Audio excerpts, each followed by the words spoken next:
রাজকুমার আর রাজকুমারী, এটা এনাদের একটা ইতিহাস আছে। আচ্ছা। আমরা ওটা গল্পের মাধ্যমে না, আমাদের মুরব্বী যেগুলা দাদা বুজুর্গন্দা আছে, যা বয়স্ক, তাদের মুখ থেকে শুনে আসছি।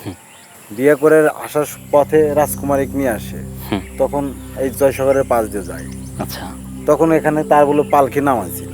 ইতিহাস পাচ্ছিল যে রাজকুমার এখান থেকে যাবে, বিয়ে করে আসার পথে রাজকুমার দিয়ে এখানে এক কোদাল মাটি তুললি পারে, এখানে জলাশয় হবে, পানি উঠবে। পানি উঠবে।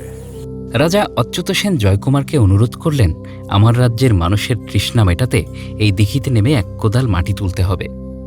তো রাজকুমার রাজার ছেলেকে ইতিহাস যখন মানুষ প্রজারা যখন ভেঙে বলছে, সে দ্বারা এক কোদাল মাটি তোলার জন্য। জয়কুমারের নববধূ চোখের পানি ফেলে অনুরোধ করলেন, আমাকে একা রেখে যাবেন না। কিন্তু রাজপুত্র রাজ্যের কল্যাণকে প্রিয়তমার চেয়েও বড় মনে করে দিঘিতে নামলেন।